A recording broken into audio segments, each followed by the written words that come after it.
Guilty, a poem by Dr. Shangri-La Durham-Thompson. We've prayed and prayed assiduously for God to hear our cry. And now, after almost 400 years of watching our people die, the verdict has come. Guilty. Unapologetically, they lynched us, treated our people with disdain, ensured we lived in poverty as white supremacy reigned. Shall I remind you of Black Wall Street and what was taken away? Shall I recount the injustices that we suffer day by day? Economic exploitation, our children terrified, unable to walk the streets at night, forced to hide racial pride.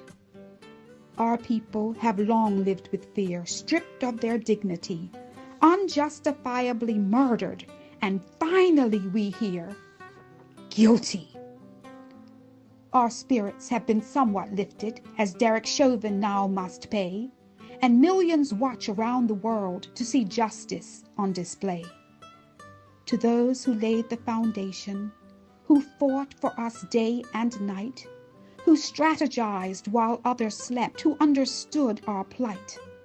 Martin and Sharpton, John Lewis, Booker T, Fred Douglass too, Eva Hudson, Laverne Furbert in Bermuda, you have been our glue.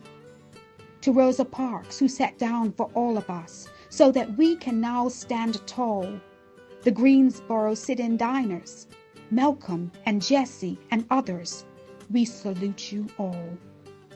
This verdict will never erase the stain of those killed by men in blue.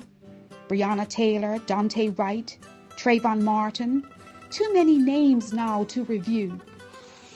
Because we saw, we must acknowledge that we all have the right to breathe. Perhaps many will now better appreciate that our people have been aggrieved. Ben Crump says this moment is pivotal, but there is still so much to do. For the liberation of our people continues with me and you. George Floyd, you've become the symbol for justice and liberty. So we breathlessly celebrate this one verdict of guilty, guilty, guilty.